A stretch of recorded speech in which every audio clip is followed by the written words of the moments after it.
Hello everybody, Tyrone TG3 here, Pokemon Monster, Horizons, episode 76 and 77. Episode 76 is titled, Why Not? Sodao, and the episode after that is titled, Ludlow Returns to His Hometown.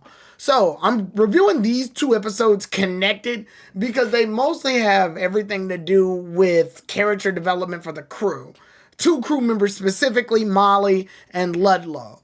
It more or less, the Molly episode isn't really a Molly episode. It's an episode that involves another character, but Molly is somewhat involved because Molly has like connections to that character that help develop her character in a way because we learn more about Molly ultimately. The episode after that involves Ludlow a lot. Like he's with the crew, he's with Roy, Dot, and Liko.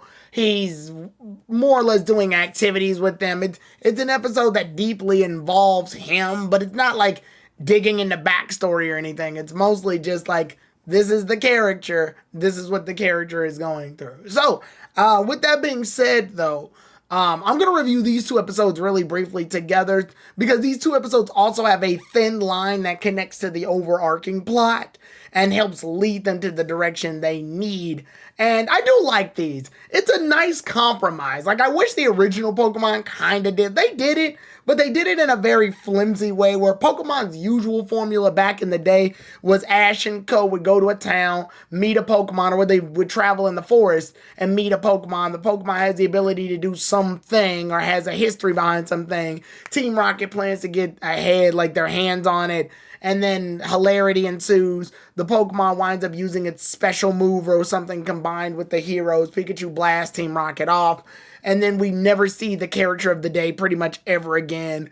We move on and the characters just keep going. It was one of those, like, technically you could watch it, but you don't have to watch it. It's on the road to the characters walking towards their destination thing. It's a quick way for them to advertise a Pokemon and make sure it makes its, like, regional debut within the series without them having to, like, utilize every last episode. And then, like, they had to meet, it was almost like we have to meet a requirement, so this Pokemon needs to be shown off in this particular random episode. Whereas in Pokemon Horizons, they do filler episodes too, or at least they do episodes that have one-off, like, in-the-moment adventures, but those still have a thin line that connects to the overall plot. Like, it'll be like at the end of the episode, oh, you were looking for this? I happen to hear that somebody like this is rumored to know about this that connects to the thing you're looking for. So long story short, the characters have connections to the plot, but through very, like, by the way situations. It makes it so them being there wasn't a complete waste of time, but at the same time, they can still get their waste of time episode out of the way. And honestly, I think that's a really good way to handle it because it does give relevance to each thing. And then nothing feels like it's a complete waste. It means that when they start up the next episode, it's not completely random how they wound up there. Whereas more or less, you can take like a couple episodes of the original Pokemon, say that Ash was heading from one town to the next, and then you can cut to that town while skipping some of those other episodes. Those other episodes are mostly just like flavor text. They breathe bulk and life into the otherwise lifeless world. So those are good. But rambling aside, the first episode that we deal with in this review, which is the Why Not Sodao.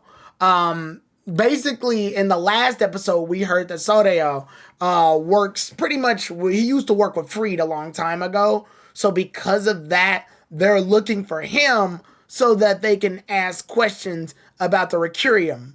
And they also want to know the whereabouts of where Entei could be because he's a journalist. And a journalist has seen a bunch of things, including legendary Pokemon. So they figured they could question him and get some answers out of him. Everybody's pretty much like excited to see him except for Molly. And we learned that later, Molly and him were very close. And it's very clear. We're going to get to the point right now. She likes him. Like that goes without saying. She likes the hell out of this guy. She's doing a tsundere joke. She's doing a tsundere trope where she very much is like, I'll beat you if you say anything about how I used to be. Because we already know this. She was a Nurse Joy when she was younger. It's not a secret. we figured we were able to dissect this like literally at the beginning of Pokemon Horizons, and now we all know it's not really that hidden. That's why when he like threatens to show what she used to look like, she has Chansey like threaten to beat him up, and then we actually do wind up seeing the picture later. So good, we don't have to chew on that anymore. She doesn't look exactly like a Nurse Joy, but she looks very similar to what a Nurse Joy style would be. So it's very obvious. And sadly, not much really comes out of it outside of that because we mostly take the forefront to what's happening in the savannah area. Long story short, the Pokemon are feuding. It's Farigiraf along with Espathra. They're feuding because there's not a lot of water in the lake, so they're claiming the territory ahead of time. Well, it turns out the reason that the lake is dry is because there's a giant rock that was caused by a landslide that stops the flow of water from coming in. And that's pretty much it. Like, that's literally the whole episode. It's not really much to chew off of or work out. I wish Molly had got to do a little bit more, because all Molly winds up doing is during the battle, there's like rocks that fall, and Chansey just happens to wind up using Tackle and knocks one of the rocks out the way. And then that's it. That's pretty much all she does. It's weirdly animated extremely well for some reason, but that's it. That's like pretty much the whole episode in a nutshell. Not much really goes in outside of that. The journalist himself, I believe his name is a pun, which is why the Why Not's name is Sonaso, which also translates to really, which means this episode is going to be kind of hard to translate in Japanese. From Japanese to English, because in English this isn't going to make much sense. Why Not's name in Japanese is Sonaso, which means really, whereas Wobbuffet's name is that's the way it is, Sonasu, Sonaso, Sonasu. So I'm not really sure how that's going to work out in America. In America, I guess they're going to use the why not and be like, why not? Like, because his whole slogan is the truth is what you really make it. Basically, it's like, don't bet on anything, make the thing happen that you're betting on. Which, yeah, nice. It's a nice connection between the characters.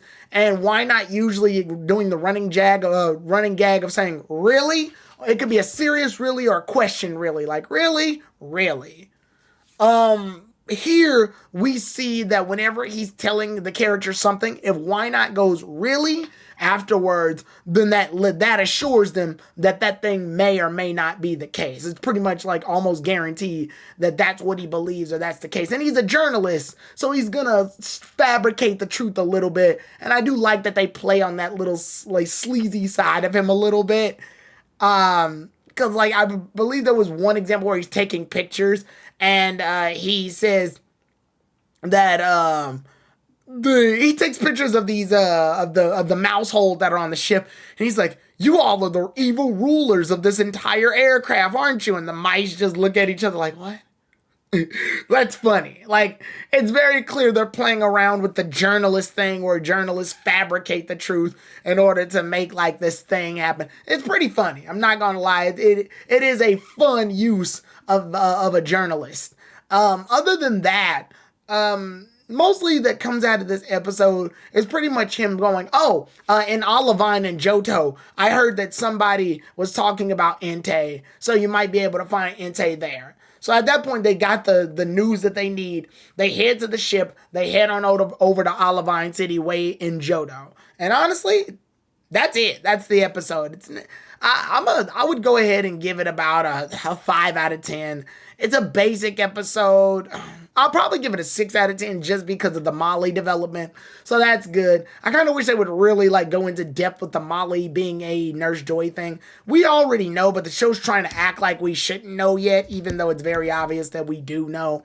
It is what it is. At least we got that nice little backstory and we're moving on. The next episode is more Ludlow based. This episode is basically Ludlow at his hometown. They go to Olivine City, and all the characters are separate except for Ludlow. He's the only one with Dot, Liko, and Roy during this episode. And while they're in this episode, Ludlow points out like everything has changed. He's having a bit of a culture shock, and it makes sense. It's like, have you ever been somewhere that you used to grow up in a long time ago and you start looking at all the buildings and you notice like after 10 years they're all different buildings or they look different? That's pretty much what Ludlow's going through. It's justifiable. I like it because it's real. He looks around, he's like, yo, this used to be a bakery, now it's like a parking lot. This used to be like this used to be where everybody would read books. Now it's like an iPhone shop. Like, it's crazy to see like evolutionary changes happen to your area. So, but he also gains the good out of it. He's like, yo, this place used to be a boring spot. Like, nothing was in it, and they made it into something. So it's cool that there's some new things that even he enjoys about the changes to his homeworld, which kind of puts a weird, like, psychological perspective on our lives. There's some things that change that we don't like, but there's some things that change that we do like now. Like an adaptation, an evolvement. You take the good and the bad with it. Maybe I'm drawing too much out of it because it's a freaking Pokemon episode, but I did like it. Later on, we do see that they go see a fisherman. Or not a fish. Well, he's a fisherman and you can rent boats from his area. He's too distracted though because he goes off to go watch some movies. And it's like these old movies that involve his name. I think his name was Ginryo. And Ginryo it's funny. They started off as like these beach movies where he's like an action hero at the beach fighting off against Sharkpedo. But then they ended up like going completely off the rails like most old movies do and end up becoming different genre movies. But they still have the Sharkpedo in it, and it's funny. So the first 3 movies were just like beach movies. And then the next movie wound up becoming like, yo, this is him in a romance movie. Oh, and Sharkpedo is there. And then the next one was like, this is a movie about him growing with his students and he's a teacher. And Sharkpedo's there. And then the next one was like, this is a baseball movie. And Sharkpedo's there. Oh, and the characters are like zombies too. Like, it just became more and more absurd and absurd and absurd. And Sharkpedo's there, and it's really funny. It's very entertaining. It's a commentary on like those old cheesy like B movies that wound up becoming way more than they need to be. It's almost like on a commentary of like Sharkpedo, or not Sharkpedo, Sharknado, and just those other cheesy movies that wound up becoming like absurd. Or like Scary Movie wound up becoming Epic Movie, and then Romance Movie, and not another teen movie. Basically like that. It's basically that. It is a weird self-commentary on that, and honestly, I think it's pretty funny. Meanwhile, we got a slight plot B where where Dot's I almost said granddad, Dot's uncle is making a sushi bowl. But he needs his sushi bowl to make it. He needs like the sushi pan. Well, unfortunately, the Tatsugiri are all inside it, and they just drift off. So Quagsire is like, yo, I gotta go get that back. And then we see when the heroes go to the Whirl Islands, once they reach the Whirl Islands, the Tatsugiri get caught up in the whirlpool. So the others try to save them, but they can't really because the conditions aren't really like adept for them to go. Ludlow tries to turn into the legendary Mighty G. Yes, the return of Mighty G is back.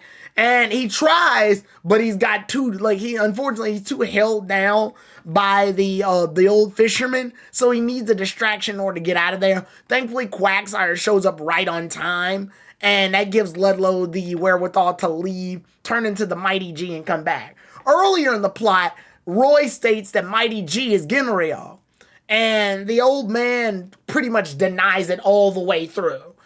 Like, they look similar, but they're not. And I think I pretty much know what's going on here. Ludlow probably used to be a movie star when he was younger because he's got to put food on the table somehow. And then he also used that as the layer for the Mighty G superhero persona as well. So he basically used both personas for one thing. That's his Sharkpedo in the movies. So that's what I'm pretty much deducing happened. The episode doesn't really outright tell us this, but like, you can kind of pick it apart and make that assumption yourself. Like I said, it's Pokemon, it's not that deep. Anyway, when that ends up happening, they got to save the Tatsugiri, and then Ludlow turns into Mighty G. Once he does, he calls on the Sharpedo. Sharpedo goes in, uses Whirlpool to dissipate the Whirlpool that already exists, grabs the Tatsugiri, gets them out of there, and then returns back to the brave Asagi. Now that they're successful, the old man fisherman is also in belief that, hey, maybe Mighty G is Genryo. And it also goes back to the theme, too. He goes, okay, Genryo changed to Mighty G. And that makes me upset because my childhood revolves around Genryo, but Mighty G's a cool superhero too, so I'm adapting to it, which follows the same theme of change, adapting, and appreciate. So I do like that. I like that overlining thing, and the show doesn't like jam it in your face that that's the theme. You pick it apart yourself, but you're not doing the heavy lifting. The characters openly state these things, but they're not stating it repeatedly to the audience or to other characters so much. Liko, Roy, and Dot are there. They learn the lesson, but they're not constantly pandering on the lesson. In fact, we barely get to like reflect it on them. The characters are there for the moment and they learn the lesson and move on. That's great. That like subtle lessons are great. Hilarity ensues when we get back to the ship because the Tatsugiri have the pan, but the thing is made already. It's just he had to make it in a wash pan instead. And we also learned from the fishermen that Entei was spotted just deeper in the Whirl Islands near the water area. And this is cool. I like that we actually get to see like the water areas of Johto a bit more. I'm glad they didn't go to Johto and go to like the usual places in Johto. Azalea Town, Ekritique City, like, you know, the generic places. So I'm glad that we got to do that. And then obviously when they head over there, we are headed to our next episode, which I will review next time. And that episode is a fierce fight against Entei, the noble roar of flame. So with that being said, I will be covering all of what's going on there, and that'll be episode 78 all the way up to episode 81. So I'll be covering those 4 episodes, and then we'll be going into the big stuff. Because yes, I very much know there's some big stuff happening soon, and if you want to be a part of it, I'll upload it later on YouTube, but later on today, I'm actually going to be doing a big discussion, but this will be dated by the time that gets uploaded. But make sure to see it on YouTube when it shows up. Gonna be talking about some big things happening in Pokemon Horizons. Well, with that being said, I will see y'all then, everybody. Tyrone TG3 out. Bye-bye.